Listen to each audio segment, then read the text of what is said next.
اللہ تعالیٰ کی قدرت کیا ہے؟ وہ جبرائیل علیہ السلام، میکائیل علیہ السلام، اسرافیل علیہ السلام جیسے عظیم فرشتے بھی پیدا کر سکتا ہے، اور ابلیس جیسا لعین بھی پیدا کرنے پہ قادر ہے۔ وہ حضرت ابراہیم علیہ السلام، موسیٰ علیہ السلام، عیسیٰ علیہ السلام، محمد عربی علیہ السلام جیسے عظیم شخصیات بھی پیدا کرنے پہ قادر ہے، اور وہی وہ فرعون جیسا لعین، حامان جیسا، نمرود جیسا، ابو جہل اور ابو لہب جیسے گندے انسان بھی پیدا کرنے پر قادر ہے۔ وہی اللہ تعالیٰ نے دکھایا ہمیں کہ میں کس کس قسم کے انسان، کس کس قسم کی مخلوق پیدا کر سکتا ہوں، میرے پاس یہ پوری طاقت ہے۔ تو ایک مختصر سا میں نے آپ کے سامنے عرض کیا کہ کیوں ابلیس کو پیدا کیا گیا۔ اب میں آتا ہوں اس طرف کی اس کی چالیں کیا ہیں، کس کس طرح سے وہ گمراہ کرتا ہے انسانوں کو۔ سب سے پہلی چیز کہ وہ انسان کے اندر نسیان پیدا کرتا ہے، انسان کو بھلا دیتا ہے، اسے بتایا ہوا کام، اسے پڑھایا ہوا سبق جو انبیاء نے پڑھایا ہے، جو اللہ تعالیٰ نے بتایا ہے، اس سبق کو وہ اس کے دل سے محو کر دیتا ہے، ایسے کام مسور کر دیتا ہے۔ اس کی مثال ہمارے سامنے ہے، ہم پڑھتے ہیں سورہ کہف میں اس کا تذکرہ ہے، جس وقت موسیٰ علیہ السلام حضرت خضر علیہ السلام کی تلاش میں نکلتے ہیں، ایک جگہ اپنے خادم حضرت یوشع بن نون سے کہتے ہیں کہ کھانا لاؤ۔ انہوں نے کہا کہ نہیں، وہ تو فلاں جگہ مچھلی نکل گئی تھی جہاں ہم سستانے کے لیے رکے تھے، تھوڑا سا ہم بیٹھے تھے وہاں پہ، وہ مچھلی وہاں سے چلی گئی اور سمندر میں چلی گئی، دریا میں چلی گئی۔ کہا آپ نے بتایا کیوں نہیں، اسی جگہ کی ہمیں تلاش ہے۔ اس کے جواب میں اس وقت یوشع نے کہا تھا وَمَا أَنْسَانِيهُ إِلَّا الشَّيْطَانُ أَنْ أَذْكُرَهُ، یہ صرف شیطان ہی تھا جس نے مجھے یہ چیز بھلا دی، مجھے یاد ہی نہیں رہا، میں نے ذہن سے اس چیز کو محو کر دیا کہ میں آپ کو بتاتا کہ مچھلیاں چلی گئی۔ وہ ایک واضح اشارہ ہے، واضح تعلیم اس میں ہے، اس آیت میں، کہ جو شیطان جو ہے انسان کے اندر اس قسم کی حرکت کر سکتا ہے کہ اسے اصلی کام جو ہے اس کے ذہن سے محو کر دیتا ہے، بھول پان جسے ہم کہیں گے۔ ایک طریقہ اس کا یہ، جب ہم جانتے ہیں، سب میں اور آپ سب جانتے ہیں، ہم میں سے کس کس کو وہ پڑھایا ہوا سبق یاد ہے؟ کون آج یقین کرتا ہے اس عہد الست کے بارے میں؟ کبھی ہم نے قالوا بلا بھی کبھی ہم نے اللہ تعالیٰ سے کہا۔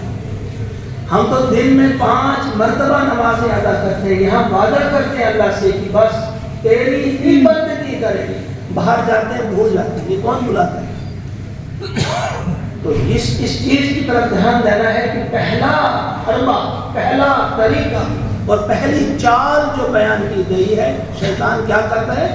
انسان کو جو سبق ہے، اس کا جو کام ہے، اس کی جو ڈیوٹی ہے، وہ اسے بھلاتا ہے، بھلا دیتا ہے۔ دوسری چیز، اس کی کمزوری دیکھ کر اسے پھسلاتا ہے، وہ دیکھتا ہے اس میں کس چیز کی کمزوری ہے۔ یہ ضروری نہیں کہ ہر شخص ہر فیلڈ میں کمزور ہو۔ آپ نے دیکھے ہوں گے کہ بڑے باجرت انسان گزرے ہیں جو کبھی کسی کے دبے نہیں، جھکے نہیں، ڈرے نہیں، لیکن کسی اور کمزوری کے ذریعے شیطان نے انہیں گمراہ کر دیا، پیسے کا لالچ دے کر یا کسی اور حسن کے اس پھندے میں پھنسا کر۔ یہ دیکھتا ہے کس کے اندر کون سی کمزوری ہے، اس کمزوری کے ذریعے اسے آزماتا ہے اور گمراہ کرنے کی کوشش کرتا ہے۔ مثلا ایک جگہ ہم پڑھتے ہیں سورہ آل عمران 155 آیت نمبر، انما استزلهم الشیطان ببعض ما کسبوا، کہ بے شک شیطان جو ہے پھسلاتا ہے ان کے اندر کچھ کمزوریوں کی بنا۔ آپ سب جانتے ہیں اس آیت میں اس واقعے کی طرف اشارہ ہے جب غزوہ احد میں بہت سارے صحابہ جو تھے وہ رسول اکرم علیہ السلام کو چھوڑ کر ایک پہاڑ کی طرف جا رہے تھے۔ جب افواہ ہو گئی کہ حضور علیہ السلام شہید ہوئے ہیں، انہوں نے کہا کس طرح کرنا ہے، وہ چلے گئے وہاں سے۔ اور یہ بھی آپ جانتے ہیں کہ صحابہ کا معاملہ ہے، یہاں ہمیں بڑا محتاط رہنا چاہیے۔ صحابہ بخشے بخشائے، وہ بہت اونچے مقام پہ ہیں، لیکن قرآن پاک میں اگر اس چیز کا تذکرہ ہے تو ہمیں سمجھانے کے لیے کہ کہاں سے کیسے کیسے شیطان جو ہے وار کرتا ہے۔ حضرت عبد الرحمن بن عوف رضی اللہ تعالیٰ عنہ نے حضرت عثمان سے کہا، ایک بار کہا کہ دیکھو تم میری برابری نہیں کر سکتے، تم بدر میں شریک نہیں تھے، تم جو وہاں بیعت ہوئی تھی بیعت رضوان وہاں بھی تم نہیں تھے، اور احد کے میدان میں بھی تم چلے گئے تھے، 3 جگہ پہ۔ عثمان غنی رضی اللہ تعالیٰ عنہ نے جواب دیا تھا کہ دیکھو بدر میں آپ کو معلوم ہے کہ میری اہلیہ بیمار تھی اور میں اس کی تیمارداری کے لیے اس کے علاج کے لیے گھر میں تھا، اور حضور نے فرمایا کہ مجھے برابر ان افراد کے برابر اجر ملا، میں کہاں نہیں تھا، جس گھاٹی میں ہوتے مجھے کہا گیا آپ بھی وہاں شریک تھے، کیونکہ مجھے شرعی نے روکا تھا۔ اور بیعت رضوان کے سلسلے میں آپ سب جانتے ہیں کہ مجھے حضور علیہ السلام نے مکہ کے لوگوں سے گفتگو کرنے کے لیے بھیجا، وہ بھی آپ جانتے ہیں۔ تو غزوہ احد کے سلسلے میں اللہ تعالیٰ نے فرمایا وَلَقَدْ عَفَا اللَّهُ عَنْهُمْ، اللہ تعالیٰ نے ان کو معاف کر دیا، اللہ تعالیٰ نے ان کو معاف کر دیا۔ تو اس آیت میں جو بات کہی گئی ہے انما استزلهم الشیطان، جو پھسلاتا ہے ابلیس، جو شیطان پھسلاتا ہے تو کیسے پھسلاتا ہے کہ بعض ما کسبوا، ان کی کچھ کمزوریوں کی بنا وہ دیکھتا ہے کہاں کس قسم کی کمزوری۔ تو ایک دوسرا حکمت دوسری جانے یاد رکھیے آپ، اس لیے نہیں بتا رہا ہوں میں کہ علم کا اظہار ہو رہا ہے، بلکہ ایک درد ہے۔ اس وقت آپ سب جانتے ہیں کہ ہم کن حالات سے گزر رہے ہیں۔ اگر ہم آج بھی اپنے اللہ تعالیٰ کی طرف رجوع نہ کریں، اگر ہم آج بھی اپنے اس اصلی دشمن کو نہ پہچان سکے، اپنے دلوں کو نہ مان سکے، اللہ کے دربار میں حاضری کے لیے اگر آج بھی ہم تیار نہ ہوں، اخلاص آج بھی ہم پیدا نہ کر سکے تو پھر کب کریں؟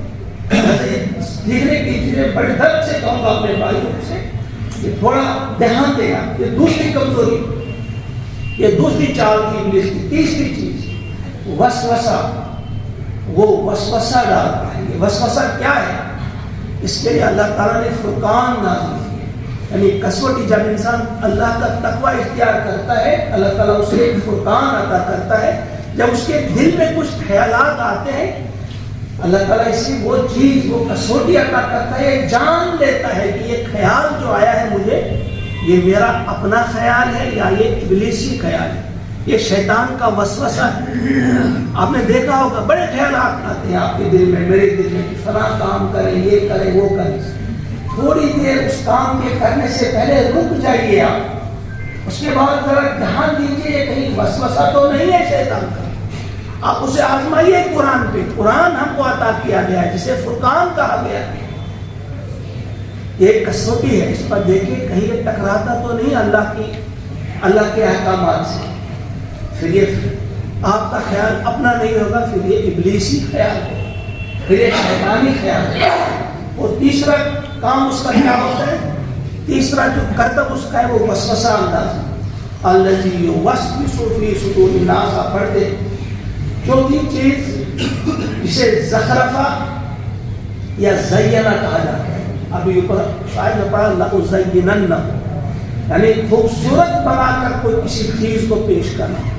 آدم علیہ السلام کو جب جنت میں داخل کیا گیا، اس کے سامنے اس ایک پیڑ کے بارے میں کہا گیا کہ بھائی اس کے نزدیک نہیں جانا، مگر ابلیس نے کس انداز سے سمجھایا اسے کہ آپ کو تو ہمیشہ عطا ہوگی، پھر کوئی آپ کو جنت سے نہیں نکالے گا۔ ایک چیز کو پیش کیا گیا، کہا بس آپ کھائیے یہ پھل۔ اور اسی طرح سے میں نے ابھی جو عرض کیا کہ خوبصورت بنا کر دوسروں کی عورتیں آپ کو زیادہ خوبصورت بنا کر پیش کرے گا، دوسرے کی گاڑی، کسی اور کی بلڈنگ، کسی اور کا عہدہ، کہ بھائی یہ تو بڑا حسین ہے، کہ آپ بھی اسی کے پیچھے چلے جائیں، اپنا سب کچھ ہو کر پھر آپ کو کچھ بھی کرنا پڑے، تو یہ زخرفہ، یہ زینہ جسے کہا گیا۔ پھر پانچویں چیز ہے تخویف۔ تخویف یعنی خوف دلاتا ہے، ڈراتا ہے اگر آپ یہ کام کریں گے تو یہ ہوگا، اگر آپ نے ایسا بولا تو یہ بھگتان کرنا پڑے گا. جس طرح سے قرآن پاک میں انما ذالکم الشیطان یخوف اولیاء، یہ شیطان ہے جو اپنے اولیاء کے ذریعے ڈراتا ہے، اپنے دوستوں کے ذریعے ڈراتا ہے. یا اس کا ایک معنی یہ ہے کہ یہ شیطان ہے جو اپنے دوستوں کو ڈراتا ہے، اپنے اولیاء کو، اپنے دوستوں کو وہ ڈراتا ہے. فلا تخافوا، بس آپ ان سے نہ ڈریں، وخافون ان کنتم مؤمنین، اور مجھ سے ڈرو اگر ان سے مت ڈرو. کس کون ڈرنے کے قابل ہے؟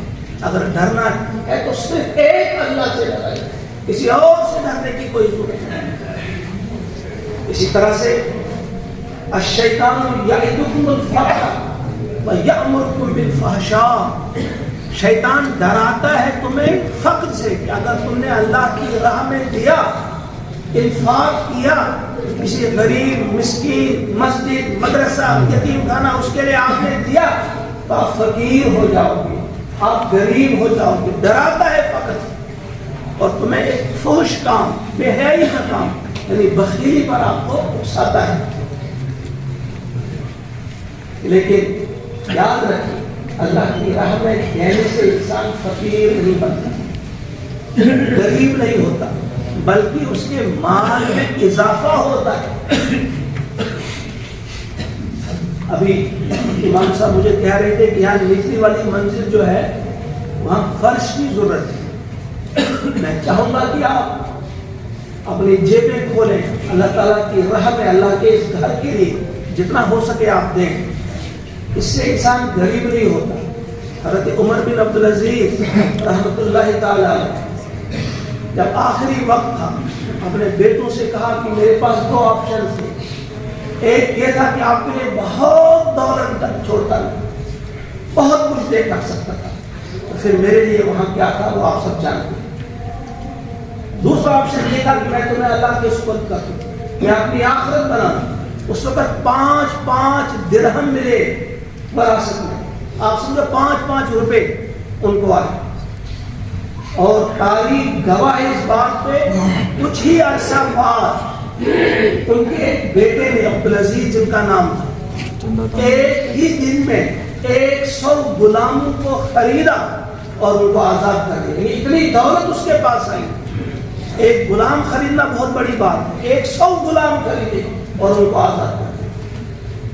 اس کے برعکس ہشام بن عبد الملک، اس کی جب آخری گھڑی تھی 11 لاکھ درہم، 11 لاکھ درہم، ان کی اولاد کو 11 لاکھ درہم ملے. اور تاریخ اس بات پر بھی گواہ ہے، چند ہی سالوں کے بعد دیکھا گیا کہ ان کے بیٹے بھیک مانگتے ہوئے انہیں دیکھا. بڑی رقم ہونا یہ امیری نہیں، اللہ تعالیٰ کی راہ میں دینا یہ امیری ہے. اللہ کی راہ میں دینے سے غریب نہیں ہوتا ہے انسان، بلکہ امیر بنتا ہے، مال میں اضافہ ہوتا ہے. آخرت میں تو رہتا ہے، آخرت کے لیے تو ہے، لیکن یہاں بھی اضافہ ہوتا ہے، یہ وعدہ ہے اللہ کا. چھٹی چیز ابلیس کیا کرتا ہے کہ وہ بغیر علم کے بحثوں میں مبتلا کرتا ہے. علم نہ ہونے کے باوجود فتوے صادر کرتا ہے، جو آپ عام دیکھتے ہیں. آپ کوئی بھی خبر نہیں اور ہر ایک سمجھتا ہے کہ میں ایک دوسرے سے گھبرا ہوں. فتوے صادر کرنا. اور ساتویں چیز امت میں تفرقے ڈالنا، یہ سب سے خطرناک چیز. ابلیس کا سب سے خطرناک وار یہی ہے کہ امت میں وہ تفرقہ ڈالتا ہے. آج آپ دیکھتے ہیں کہ آج ہمارے ساتھ کیا ہو رہا ہے. قرآن پاک میں اللہ کا ارشاد ہے ان الشیطان ینزغ بینہم، بے شک شیطان ان کے آپس میں، ان کے بیچ فساد ڈالتا ہے. انما یرید الشیطان ان یوقع بینہم العداوۃ والبغضاء، بے شک شیطان چاہتا ہے کہ وہ ان کے درمیان، ایمان والوں کے درمیان بغض ڈال دے،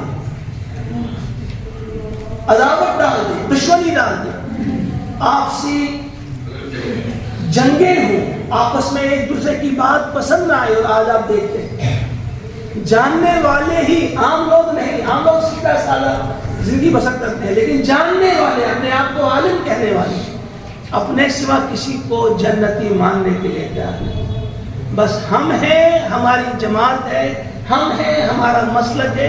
ان مسلکی جنگوں میں اور جماعتی عصبیت کی وجہ سے ایک دوسرے کے خلاف فتوے، جھگڑے آپ دیکھتے ہیں سوشل میڈیا پہ. آج کوئی کسی سے کم نہیں. لہذا یہ آپ سے کہہ رہا ہوں، میں آپ جاننے والے ہیں، پڑھے لکھے میرے سامنے دیکھیں اس وقت آپ کا رول کیا بنتا ہے. امت میں اتحاد اور اتفاق کی کتنی ضرورت ہے، اور ہم کہاں جا رہے ہیں. آج ان حالات میں بھی ہماری زبانیں کینچی کی طرح چلتی. محبت کہاں تقسیم کرتے ہیں؟ ہم نفرتیں بانٹتے ہیں، ہم نفرت کے سوداگر. لہذا یہ گھڑیاں ہیں، ہم کو عقل سے کام لینا چاہیے. یہ کچھ چیزیں میں نے آپ کے سامنے رکھی کہ شیطان 7 چیزیں ہیں، 7 طریقے، 7 کرتب، 7 قسم کی چالیں جو شیطان چلتا ہے انسان کو ہٹانے کے لیے، اللہ کی راہ سے ہٹانے کے لیے. اب میں مختصر وقت میں حفاظتی تدابیر یعنی پریکاشنری میجرز کیا کیا جانا چاہیے. سب سے پہلی چیز اخلاص پیدا کیجیے، اپنے اندر اخلاص پیدا کرنے کی کوشش کیجیے. دیکھیں سید ابوالحسن علی ندوی علیہ الرحمہ نے خوبصورت بات کی ہے. انہوں نے کہا ہے کہ اللہ کا شکر ہے یہ امت جو ہے یہ بدنیت نہیں ہے لیکن بے نیت ہے. ہم نیت کرتے ہی نہیں. جب ہم نماز کے لیے بھی آتے ہیں عادتاً آتے جیسے عادت آ گئی نماز ادا، ورنہ وضو کرنے تک، وضو کرنے کے بعد مسجد آنے تک ہم نے بار بار گفتگو کرنی اللہ سے، اے اللہ صرف اور صرف تیرے لیے آ رہا، میرا آنا قبول فرما. بار بار کہنا ہے. اخلاص کیسے آتا ہے؟ اور اللہ ہی سے مانگنا ہے، اے اللہ تو میرے دل میں اخلاص پیدا کرو. آ جاتا ہے انسان کے دل میں خیال نہیں کہ میری تعریف کو نمازی ہے جی، حاجی صاحب ہے جی، عمرہ کر کے آئے ہیں جی، بڑے خیرات کرنے والے ہیں جی، آتے ہیں یہ خیال. لیکن اللہ ہی سے مانگنا اخلاص، اور بار بار دعا کرنے اللہ سے کہ اللہ اخلاص عطا کرو. جو کام بھی میں کروں میرے لیے کروں اور اسی پر اجر ملے گا. تھوڑا سا بھی اگر اس میں کچھ اور ملاوٹ، ہم اور آپ دودھ لینا ہو، ہمیں ملاوٹ والا دودھ کبھی نہیں لیں گے. ہم کوئی چیز ہمیں لینی ہو، گھی لینا ہو، شہد لینا ہو، ہم 10 بار معلوم کرتے اس میں ملاوٹ تو نہیں. تو اللہ تعالیٰ ہم سے ہمارے اعمال ایسے ہی لے گا ملاوٹ والے. ہم نے جس میں ملاوٹ ہو، ہم نے اللہ کے لیے بھی پڑھا ہو لیکن ساتھ ہی کسی اور کو بھی خوش کرنے کے لیے کیا. یہ ملاوٹ والے اعمال جو ہیں یہ ناپاک ہو جاتے ہیں، نجس ہو جاتے ہیں، اللہ تعالیٰ قبول نہیں کرتا. من صلی یرائی فقد اشرک، جس نے نماز دکھلاوے کے لیے پڑھی اس نے شرک کیا. جس نے روزہ رکھا دکھلاوے کے لیے شرک کیا. جس نے صدقہ دیا دکھلاوے کے لیے اس نے بھی شرک کیا. تو پہلی چیز اخلاص پیدا کرنا چاہیے، بولنا چاہیے بار بار نہ یہ چاہتا ہوں نہ وہ چاہتا ہوں، فقط ایک تیری رضا چاہتا ہوں. نہ دولت نہ شہرت نہ جا چاہتا ہوں، خدا کے لیے میں خدا چاہتا ہوں، بس ایک خدا چاہتا ہوں. یعنی خدا کو بھی چاہنا ہے تو خدا کے لیے ہی چاہنا ہے، اس میں بھی کوئی اور غرض نہ ہو.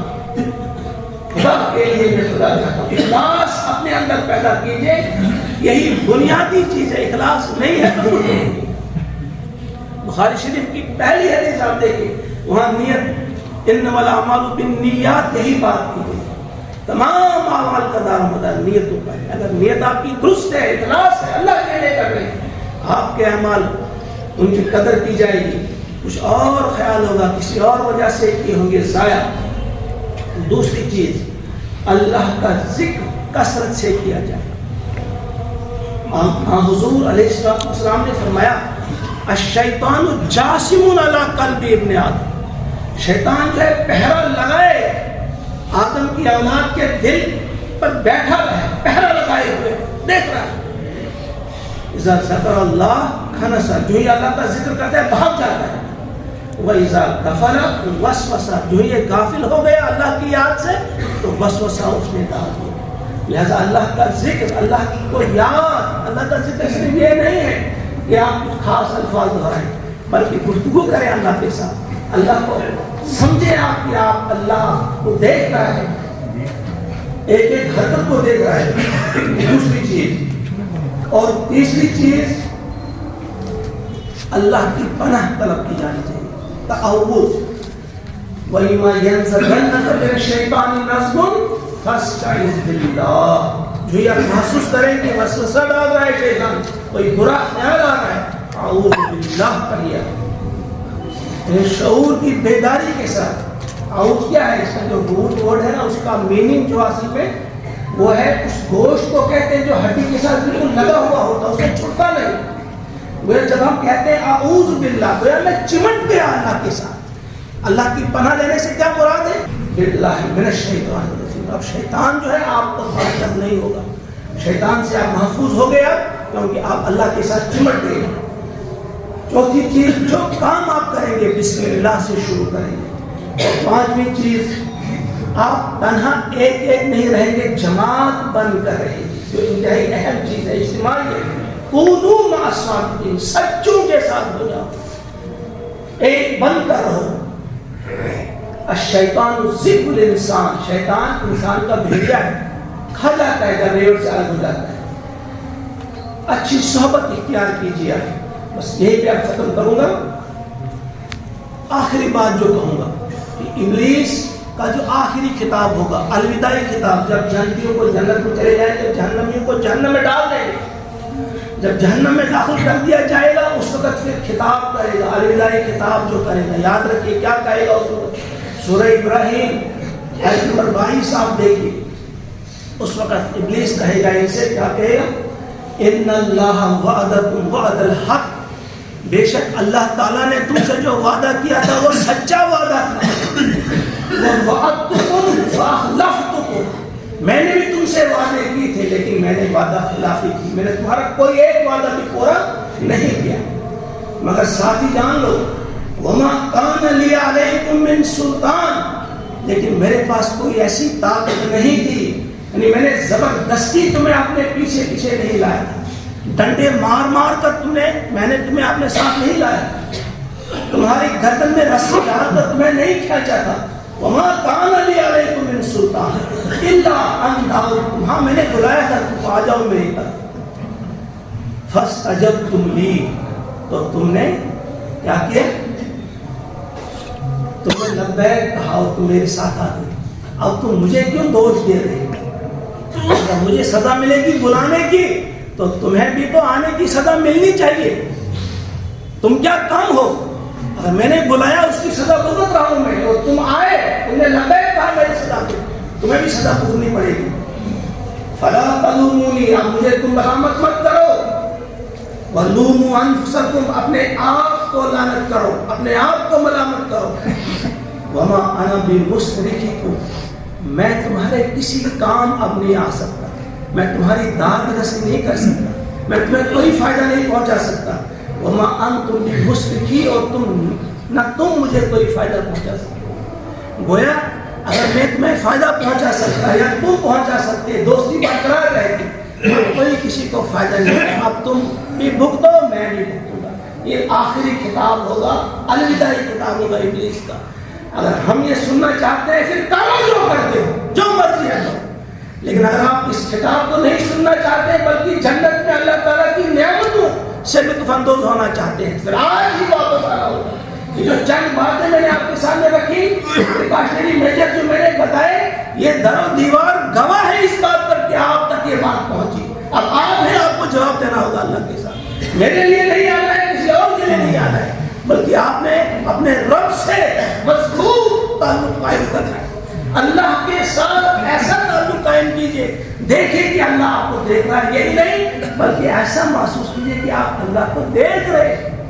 احسان اسی کا نام ہے، وہ اللہ کو دیکھ رہے ہیں.